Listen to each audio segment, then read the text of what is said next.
Je suis Alice Corvet, donc bienvenue dans ce séminaire de l'axe 5 du laboratoire Les Afriques dans le monde, qui est le séminaire qui se consacre à l'environnement et à la santé, et qui a été initié et qui est souvent animé par Émilie Lavie et Rosane Nakanabo-Diallo.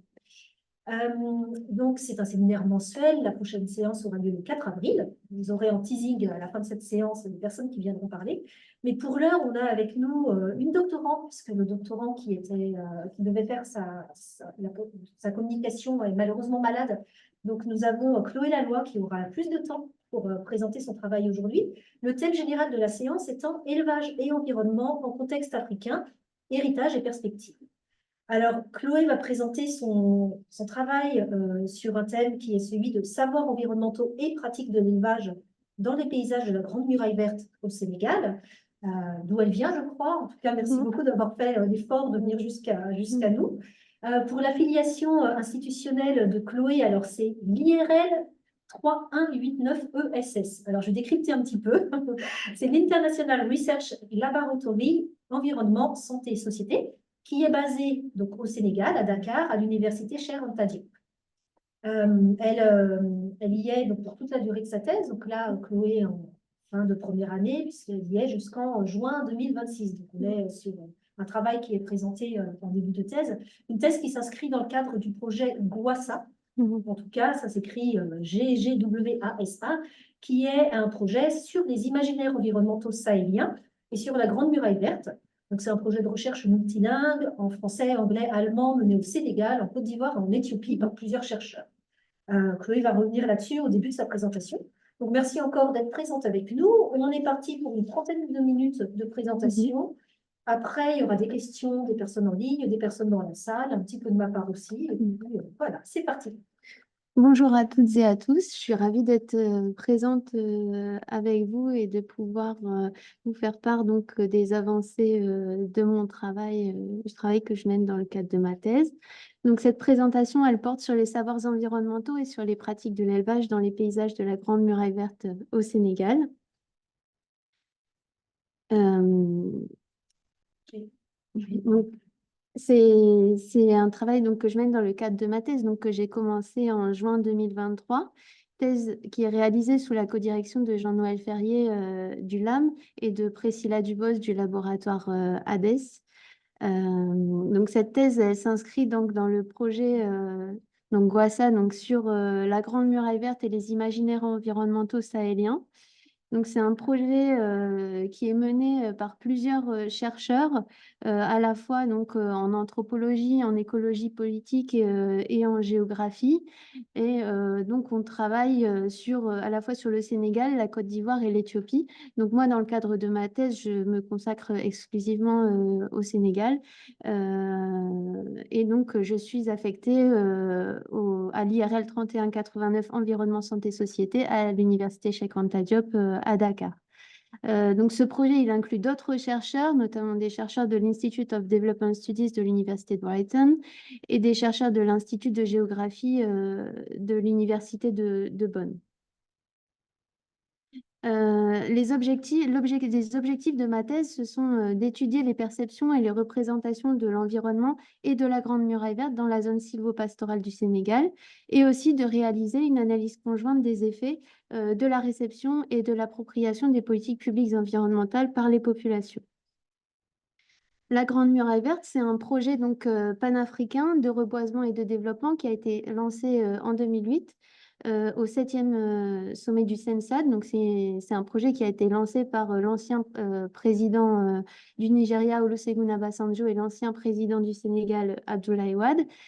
Projet qui a pour but de lutter contre la désertification et contre la pauvreté. Donc, au début, on avait une vision du projet donc, qui était plutôt de la Grande Muraille Verte comme étant une bande de 15 km de terre reboisée qui irait donc de l'Afrique de l'Ouest, du Sénégal jusqu'à Djibouti, avec cette idée donc de lutter contre l'avancée du désert. Alors qu'aujourd'hui, on est plutôt dans l'idée d'une grande muraille verte avec une mosaïque d'écosystèmes verts et non plus cette bande de 15 km de terre. Donc, ces mosaïques d'écosystèmes verts, c'est par exemple donc, les parcelles de reboisement, mais aussi les jardins polyvalents ou des fermes communautaires. Au Sénégal, donc la Grande Muraille Verte, depuis sa mise en œuvre en 2008, elle s'inscrit donc dans un territoire qu'on appelle la zone sylvopastorale et qui est située donc dans le nord du pays. Dans une zone qui est semi-aride et qui appartient à la zone climatique sahélienne. C'est une zone donc, qu'on appelle habituellement le Ferlo. Toutefois, quand on va sur le terrain, les habitants, ils ne considèrent pas le Ferlo comme étant l'ensemble de cette zone sylvopastorale, mais plutôt comme étant la zone à l'est, donc ici, donc la zone qui est en rouge sur la carte. Et donc, on a une différence entre la signification donc, du ferlo pour les populations et la signification qui est adoptée dans l'ensemble des publications scientifiques et qui correspond à l'ensemble de la zone sylvopastorale du Sénégal. Alors, cette zone sylvopastorale, elle a connu plusieurs ruptures, deux ruptures qui ont fortement modifié les modes de vie des populations depuis le XXe siècle. La première rupture, donc, c'est l'implantation dans les années 50 de forages par un programme qui s'appelle le FIDES. Donc là, on est à la fin donc de la période coloniale. Cette implantation de forage, elle s'est faite donc après la découverte d'une nappe maastrichtienne en 1938. Ça a provoqué donc divers changements dans la zone sylvopastorale, puisque auparavant on était dans une région qui était inhabitée une partie de l'année, donc la partie de l'année où on ne pouvait pas avoir accès à l'eau. Et puis après 1950, on a une région qui commence à être habitée toute l'année, avec des modifications donc des modes de vie, un éclatement de l'habitat, et puis aussi une augmentation de la taille des troupeaux et une diminution des parcours de transhumance qui est notamment directement à l'implantation de ces forages, puisqu'ils sont implantés selon un maillage territorial où on a un forage tous les 30 km. Donc, ces forages aussi, donc, ils ont concentré les troupeaux donc, autour des points d'eau. Et donc, ça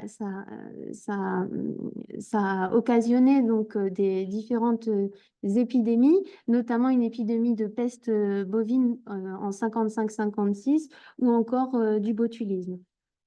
La deuxième rupture, donc, c'est dans les années 70, des années de sécheresse, et particulièrement l'année 72-73, donc, qui est une année qu'on appelle Itande Bondé en Pula, donc, qui signifie année de sécheresse.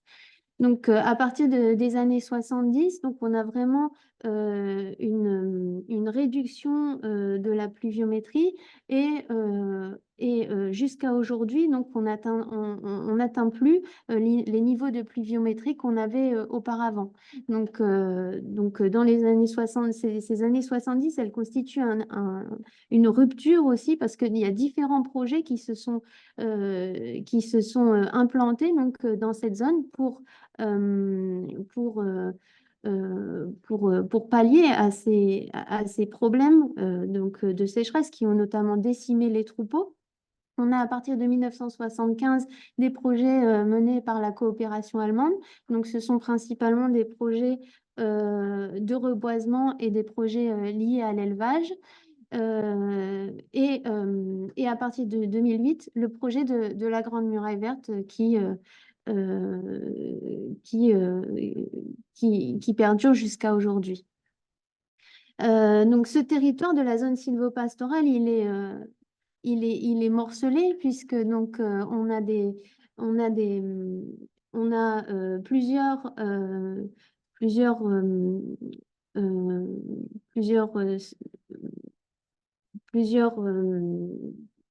statuts de terre, si je peux dire, qui se chevauchent avec, par exemple, les parcelles de reboisement, donc des projets environnementaux de la Grande Muraille Verte et de la coopération allemande, les unités pastorales qui ont été mises en place dans les années 90, et puis aussi des réserves, notamment la réserve de faune du Ferlo et la réserve de biosphère du Ferlo, donc qui sont des réserves qui ne sont pas accessibles aux populations, puisque la réserve de biosphère du Ferlo est une réserve UNESCO. Donc, ces projets, ils modifient fortement les paysages de cette zone sylvopastorale et ils modifient également donc, les modes de vie des habitants. On voit donc sur ce schéma qu'on a différentes formes de compréhension de l'espace. Donc, à gauche, on a la compréhension de l'espace vue par les agropasteurs Peul avec le campement permanent. Donc là, il y a une erreur au niveau des couleurs. Le campement permanent est en vert foncé. Le Laderandande, qui est en vert clair, qui correspond à la brousse partagée et où on fait paître son troupeau. Et le Romano, donc là, qui est également un endroit où on fait paître son troupeau, mais qui est considéré comme faisant partie donc, de l'habitat Peul. À l'inverse, on a à droite la conception, la perception du territoire selon les acteurs de la gouvernance et du développement. Et là, on a à nouveau une erreur de couleur, donc avec donc l'ensemble du territoire qui fait partie du domaine national, donc en vert clair. Donc, ces différentes formes de connaissances, elles sont toutes présentes. Donc, on a des savoirs citoyens, des savoirs initiatiques, puisqu'on est dans une société où une partie des savoirs se transmettent par l'initiation, des savoirs juridiques, des savoirs techniques et des savoirs académiques et universitaires, qui aboutissent donc à différentes compréhensions de l'espace. Mais on voit que les projets environnementaux, ils ne prennent pas toujours en compte donc, ces conceptions du territoire. Donc, par exemple, pour les projets environnementaux, il arrive que l'instauration de parcelles, elle se fasse parfois à des endroits qui sont utilisés par les éleveurs et qui sont considérés comme faisant partie de leur propriété, de l'espace qu'ils habitent. Et ce sont des endroits où les troupeaux se nourrissent. Et donc, ça pose problème puisque les parcelles sont des espaces clos et grillagés. Donc, les troupeaux ne peuvent plus y accéder. Donc on a ici donc, une citation de chercheur, donc Abdouka, qui nous dit « La mise en parc, elle contribue à la création et au renforcement d'une identité locale qui est imposée par le haut. Dans ce cas-là, donc celle d'un ferlo pastoral qui est à la fois homogène, donc on n'a que du pastoralisme, éternel, avec une vocation pastorale indépassable, mais fragile et menacée par la désertification. Et qu'en retour, donc cette identité, elle justifie aussi toujours plus de conservation. » Donc, ma thèse, elle se situe à contrario de cette disqualification donc, des modes de vie et des savoirs endogènes, et elle essaie de comprendre quelles relations les éleveurs du Ferlo ils entretiennent avec leur environnement et avec le projet de la Grande Muraille Verte. J'essaye aussi de comprendre comment ils imaginent leur futur, que ce soit en lien ou non avec ces politiques qui sont menées au niveau local. En ce qui concerne la méthodologie que j'adopte, donc c'est plutôt c'est une méthodologie où j'utilise donc les méthodes de l'anthropologie, de l'ethnologie, avec des entretiens individuels et collectifs, de l'observation ethnographique, un recueil de données issues donc des pratiques en ligne, donc ce que je peux trouver sur Facebook ou qu'on m'envoie sur WhatsApp, etc. Une recherche d'archives. Et puis, j'utilise aussi la photographie et le son. Donc là, c'est de la prise de vue ou de la prise de son donc, sur le terrain. Donc, c'est ce que j'appelle la photoethnographie, qui a notamment été utilisée par Louis Sacciossi sur un travail qu'il a fait à la BNF. Et la sound ethnographie, qui a été utilisée plutôt par un anthropologue qui s'appelle Steven Feld. Et donc, j'utilise donc ces données, donc ces photos et ces sons, comme support d'entretien. avec donc une méthode qui a été élaborée par Collier, donc qui s'appelle la photo elicitation, ou encore en ce qui concerne les sons, l'entretien sur écoute réactivée, qui là a été plus développé dans le cadre d'une anthropologie urbaine. Mais que ce soit avec la méthode que j'adopte pour la photographie et le son, c'est deux démarches parallèles avec des médias différents. Cette méthode, elle me permet de recueillir plusieurs types d'images et de sons. Il y a d'abord ce que je capte par moi-même. Il y a ce qu'on me demande de photographier ou d'enregistrer. Et il y a ce qu'on m'a directement montré ou envoyé. Donc là, ça peut être des albums photos qu'on me montre, ou bien des éléments qu'on m'envoie par messagerie instantanée.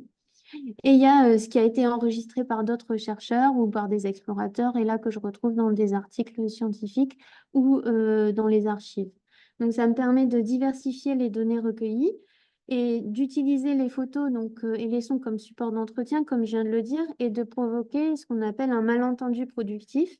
Donc, c'est-à-dire que la photo ou le son que je vais prendre, je vais le prendre je vais le prendre pour certaines raisons et en montrant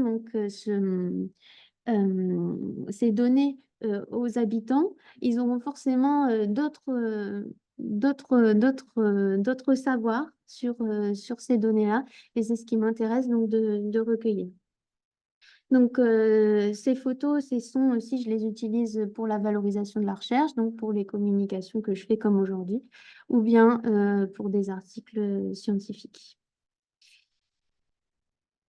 La photo, c'est donc cette photo à droite, donc c'est la photo d'une charpente, d'une case où j'ai réalisé un entretien dans le Ferlo. Ce qui était intéressant, c'est que d'abord, je n'y étais pas pour ça. J'étais simplement là pour faire un entretien prospectif, quoi. Et donc, on m'a dit, ah, bah, tiens, prends cette photo de, de, ce, de cette charpente, elle est jolie, prends-la en photo. Et donc, j'ai pris cette photo, je l'ai imprimée et lors de mon prochain du séjour suivant sur le terrain, j'ai imprimé la photo et je l'ai ramenée aux personnes. Et du coup, là, j'ai fait un entretien spécialement sur l'habitat et puis sur les essences d'arbres qu'ils utilisent pour construire leur case. Comment est-ce que ça a évolué, puisque du coup, la femme qui habitait cette maison, elle était assez âgée, donc elle me disait que quand elle était jeune, les mêmes cases. Surtout, bon là on le voit pas, mais les murs qui entourent le toit, donc ce sont des murs qui étaient faits en ciment, alors qu'auparavant c'était des branches. Donc on a comme ça des changements, donc des modes de vie. Et ce qui avait d'autant plus intéressant, c'est qu'elle était en train de construire une autre maison juste à côté où elle allait déménager donc l'an prochain. Donc j'espère que je pourrai y retourner à ce moment-là. Et donc c'est la prochaine maison, donc ça sera une maison parpaing et tôle.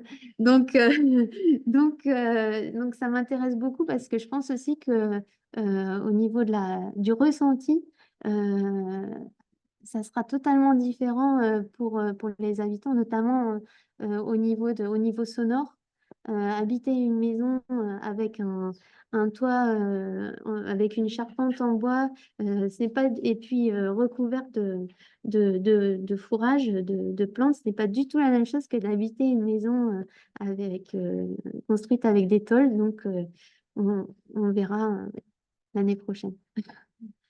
Voilà, donc pourquoi j'utilise ces méthodes? Donc ça me permet d'étudier les perceptions des populations à partir du sensible, et notamment donc, des sens de la vue et de l'ouïe, et de réancrer les projets environnementaux à partir de la manière dont ils sont vécus là où ils sont mis en œuvre.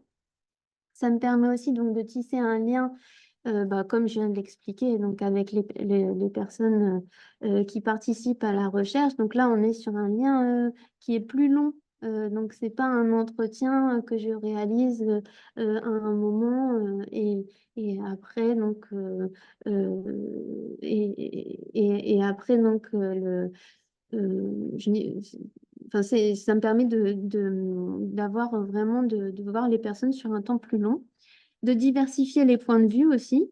Parce que, par exemple, des fois, je leur demande bah, ce qu'elles aimeraient que je photographie ou ce qu'elles aimeraient que j'enregistre. Alors, je dois toujours recadrer aussi, parce que souvent, on arrive à, ah bah oui, prends-moi en photo. Et puis, donc, bah, je le fais aussi, hein, mais du coup, bah, il faut quand même que je recadre sur le lien avec l'environnement. C'est pas toujours évident. Ça me permet de garder une trace visuelle et sonore du moment et de donner de la visibilité aux savoirs locaux et au mode de vie des habitants. Et puis au bout de quelques temps, donc les personnes elles s'habituent à la démarche, à l'appareil photo, à l'enregistreur, et puis elles me demandent de prendre des photos ou elles en partagent spontanément avec moi, notamment sur WhatsApp. En ce qui concerne donc les entretiens collectifs, les focus group, donc là j'ai une méthodologie assez classique avec donc plusieurs groupes, 4 groupes de 6 personnes, avec d'une part des femmes jeunes et des femmes âgées, et des hommes jeunes et des hommes âgés. Donc là l'objectif c'était de donner un temps enfin, de donner un espace de parole aux femmes, puisque quand on fait des entretiens mixtes femmes-hommes, donc les femmes ont tendance à moins parler, mais on voit quand même que la durée moyenne des focus group, enfin dans la durée moyenne, il y a une forte disparité entre, bah, par exemple, le groupe des femmes jeunes, où là on a 1h25 de focus group, et le groupe des hommes âgés, où là on a 2h45. Donc on observe quand même ces disparités-là. Donc ces focus group, ils m'ont permis donc de poser des questions relatives à l'environnement et au mode de vie, en demandant qu'est-ce que les populations elles pensent de leur environnement, à quoi elles sont attachées, donc qu'est-ce qui est important pour elles dans leur environnement, et aussi comment elles voient leur futur dans le Ferlo. Je me suis également intéressée à comment les participants percevaient leur environnement passé, présent et futur, notamment en ce qui concerne l'eau, la flore et la faune. Donc là, ce sont plutôt des questions qui ont été abordées dans le cadre de la conception d'une frise chronologique, donc on voit en haut à droite. Donc, les données que j'ai recueillies, donc, elles ont été analysées donc, selon une analyse thématique qui est qui n'est pas totalement terminée. Donc, 3 thèmes ont émergé de ces focus group. Ce sont les connaissances empiriques de l'environnement, les changements des modes de vie des éleveurs et les perceptions et les représentations des projets environnementaux par les populations locales. Donc, d'abord, le constat qui est fait sur tous les focus group, donc c'est d'abord le constat d'un déclin de la biodiversité, à la fois en termes de diversité et en termes de quantité d'espèces présentes dans la zone. Par exemple, pour les herbes, on a un déclin de certains types d'herbes et la prolifération d'autres espèces, notamment le gnommeré. C'est un phénomène qui a été aussi observé donc, pour les variétés d'arbres dans la région du Ferlo. Par exemple, on a Adansonia digitata, donc, qui est le baobab, ou le Ziziphus mauritania, donc, qui est le jujubier. Et puis, pour les animaux sauvages, bah, c'était une zone où on avait auparavant des lions, des autruches, des gazelles, des hyènes. Et donc, ce sont des animaux qui ont disparu. On a aussi des outardes, des pintades ou des écureuils, des varans. Là, ce sont des animaux qui sont encore présents, mais dont la population a fortement diminué. Donc là, toutes les espèces que vous voyez qui sont sur la droite de la diapositive, ce sont des espèces qui ont été citées lors des focus group. Et donc, ça montre la connaissance de l'environnement, la connaissance historique de l'environnement, et ça corrobore aussi de nombreuses études scientifiques qui ont été faites et qui montrent ce déclin de la biodiversité. Alors, on nous le dit dans le focus group des hommes âgés, par exemple, on nous dit, si on parle de l'environnement, il y a beaucoup de choses qui manquent. Il y avait des antilopes, des pintades, des phacochères communs, des autruches. Tout ça n'est plus là. Il n'y a plus d'eau, il n'y a plus d'herbe, il n'y a plus de branches. Les acacias sénégalensis sont morts, les balanites égyptiacas sont morts, les quilets sont morts et les grillas bicolores sont morts aussi. Les comifora africanas sont morts, il n'y a plus d'arbres maintenant, il ne pleut pas, il n'y a plus d'herbe et maintenant il n'y a que cette herbe qui pousse ici, Niomré. Il y avait beaucoup de variétés d'herbes, une dizaine ou plus. Gordogalene, Boaurene, Wandierene, Bougelbalen, tout ça n'est plus là. Et à gauche, on voit donc une photographie donc, qui a été prise par un géographe qui s'appelle Philippe Grenier, donc dans les années 60, et qui montre des autruches dans le Ferlo, donc espèce qui n'est plus présente dans la zone, quoi. Donc, cette disparition des espèces, elle est fortement ressentie donc, par les éleveurs, mais il y a aussi la perception d'être dans un espace qui est délimité, restreint, avec d'une part au nord le fleuve Sénégal et au sud les cultures arachidières. Donc, on a dans les focus group, on nous disait que la génération actuelle, elle ne pourra plus vivre comme avant, du fait de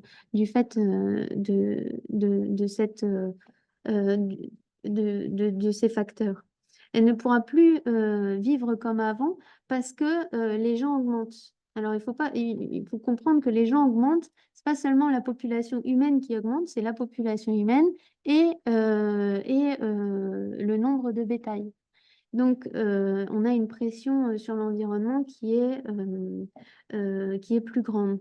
De même, la Terre diminue, donc ce n'est pas seulement la superficie qui diminue liée à l'augmentation donc, des populations humaines et animales, c'est également donc, la raréfaction donc, des ressources fourragères et ligneuses.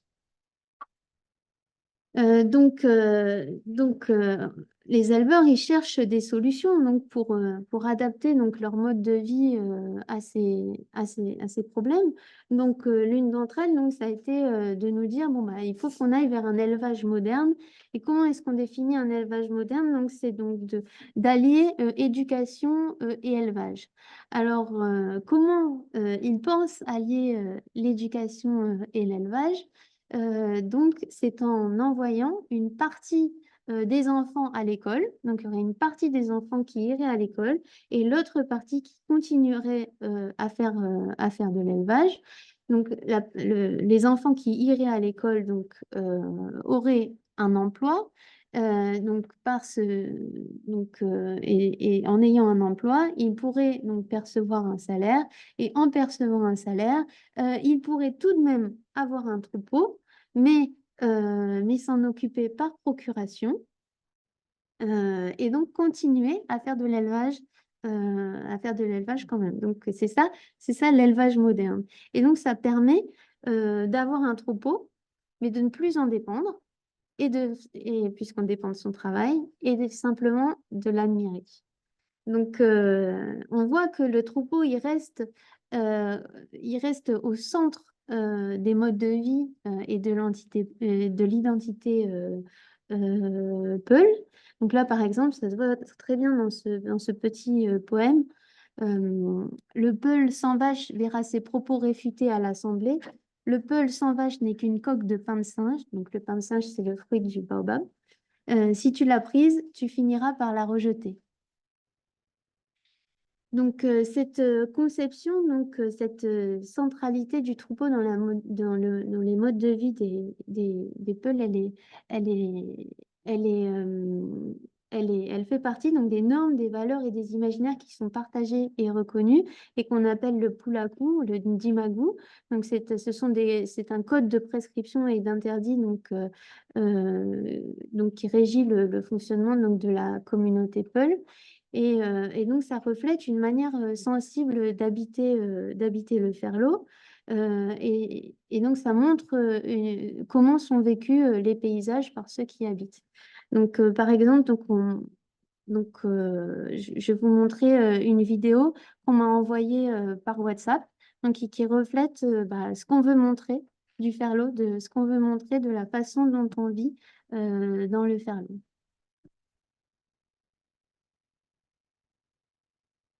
Est-ce que ça va marcher? Normalement, ça marche. Non. Ah, il y a pas de son. Par contre, il n'y a pas de son. Mince.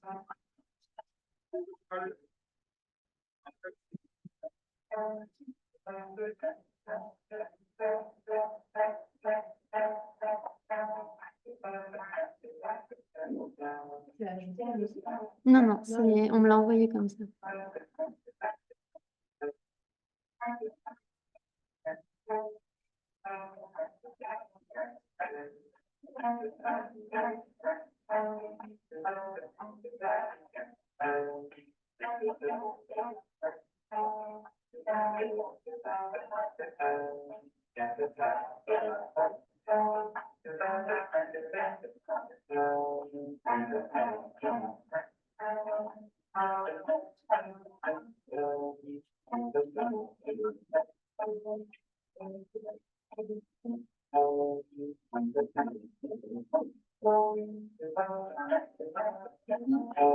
Je vais l'arrêter. Voilà. Donc, cette vision des vaches qui sont en train de s'abreuver autour d'une mare avec l'éleveur qui surveille son troupeau, elle est vraiment, elle reflète les modes de vie euh, des éleveurs Peul et c'est aussi ce dont on nous parle en entretien, de cette quiétude du troupeau qui est rassasié autour de la mare. Et c'est ce qu'on a voulu nous montrer. Je pense qu'on posera les questions à la fin, mais là, c'est pour savoir à quoi ça ressemble, ça. Est-ce que c'est assez typique des paysages du Ferlo qui se rencontrent là-bas? Oui, mais par contre, les mares, moi, j'en ai jamais vu pleines. Parce que j'y suis allée au mois de juin et juillet. Et au mois de juillet, j'ai assisté à la première pluie. Mais donc, ce n'était pas suffisant pour remplir les mares. Et j'y suis retournée au mois d'octobre et les mares étaient déjà asséchées. Donc là, il est dans une zone qui est un peu plus au sud, il me semble, de là où je fais mon terrain. Mais c'est typique avec donc le sol sableux et puis en tout cas dans cette partie-là du Ferlo, puisqu'il y a une autre partie du Ferlo où on a des sols plutôt cuirassés. Euh, et, euh, et aussi avec les arbres, notamment les arbres à côté des points d'eau qui sont mangés par le bétail euh, donc voilà. Donc, au niveau des projets, donc on a des projets qui ne correspondent pas forcément à cette vision de la vie et qui ne correspondent pas au mode de vie des éleveurs. Donc, on a vu qu'on avait une diminution des ressources et un rétrécissement de l'espace pastoral qui engendre la nécessité de transhumer. Donc, dans les entretiens aussi, j'étais assez surprise par le fait que la transhumance, ce n'est pas quelque chose euh, qui est, euh, qui est obligatoire, hein, si je puis dire, c'est plutôt une nécessité due au fait d'une diminution donc, des ressources. Donc, c'est-à-dire que les bêtes n'ont plus de fourrage et la famille n'a plus non plus suffisamment de ressources pour acheter à manger. Donc, c'est ça qui engendre la nécessité de transhumer. Donc, les reproches donc, qui ont été faits lors de ces focus group à l'encontre de ces projets, c'est le fait que on ne prend pas suffisamment en compte donc les modes de vie des éleveurs. Donc, par exemple, ils nous disent qu'ils ne peuvent pas envoyer leurs enfants à l'école puisque ils doivent partir en transhumance et qu'ils ne peuvent pas laisser leurs enfants sur place et que même s'ils laissaient leurs enfants sur place, eh ben, ils ne seraient pas sûrs qu'ils seraient nourris puisque les personnes chez qui ils les laisseraient peuvent simplement les héberger, mais pas prendre en charge de personnes supplémentaires. Donc là, par exemple, ils proposaient de construire une cantine scolaire pour pouvoir justement permettre aux élèves de pouvoir étudier. On a également aussi un manque de suivi et de pérennité dans les projets de la Grande Muraille Verte qui sont pointés du doigt. Donc là, par exemple, on nous dit toutes les clôtures qu'ils avaient posées, les gens les ont toutes enlevées pour les ramener chez eux et les autres éleveurs ramènent leur bétail pour les faire manger donc à l'intérieur des parcelles. Donc on a des parcelles qui sont inexistantes, on ne voit pas l'avancée. Et donc, ce constat, il est fait aussi en opposition avec les projets qui ont été précédemment menés par la coopération allemande. Et donc, il y avait donc des projets environnementaux de reboisement. Et eux, par contre, ils faisaient garder ces parcelles. Donc, on nous disait donc, dans les focus group, comme eux, ils font garder les parcelles, les gens, ils ne venaient pas enlever le grillage. Et donc, ces parcelles, elles perduraient. Et puis, il y a aussi donc, l'absence de politique de gestion des déchets au niveau local, donc qui est pointée du doigt. Donc là, par exemple, on a une photo. Donc ça, c'est une photo qu'on m'a demandé de faire à côté du village de Wido-Tiengoli, où je suis allée donc, faire mon terrain. Donc là, c'est un veau qui était mort 2-3 semaines auparavant. Donc, quand on est allé prendre la photo, donc la personne a déchiré donc le ventre de l'animal, a enlevé donc ce qu'il y avait dedans et ce qu'il y avait dedans. Donc, c'est ce que vous voyez donc sur la photo de gauche. Donc, c'est un tas de sachets plastiques. Et donc la personne m'a demandé de prendre la photo. Il m'a dit, je vous ai demandé de prendre cette photo parce que c'est un danger qui nous guette. L'année passée, j'ai perdu 25 moutons à cause de ces sachets plastiques. Pour ma femme, elle a perdu son unique veau, ce n'est pas bon. On travaille avec ce que l'on appelle peine perdue. Les sachets plastiques, ça cause des problèmes. Il y en a partout dans le village. Vous voyez, c'est dangereux. À un certain moment ici, il n'y a rien comme herbe. Les vaches, les chèvres qui sont là vont mourir parce qu'elles vont se nourrir de plastique. Si vous n'avez pas d'herbe, ventre affamé n'a point d'œil.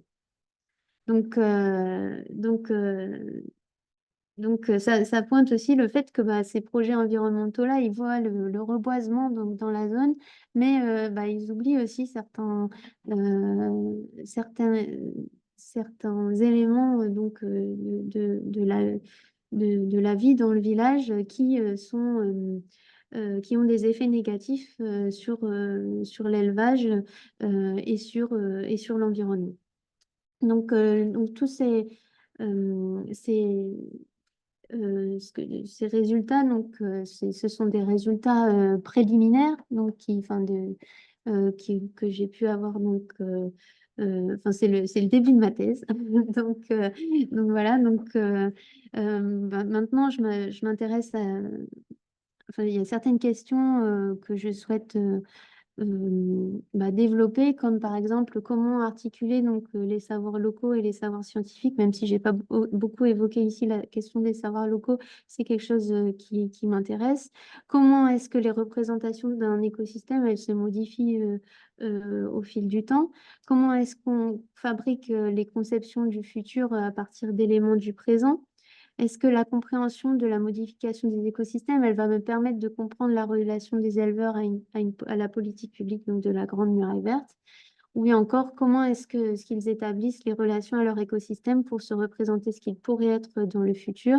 Qu'est-ce que cela nous apprend sur les attitudes humaines de projection dans le futur? Donc, donc voilà, donc après, donc ce qui sera ce que je vais continuer à faire, donc, c'est donc de travailler donc avec les paysages sonores, les prises de son et les photographies. Mais je vais aussi travailler donc avec des artistes locaux pour voir, essayer de représenter quels sont les futurs désirés ou craintes des populations. Et puis avec la méthode de la frise chronologique. Mince, voilà, je vous remercie pour votre attention. Ouais, merci beaucoup.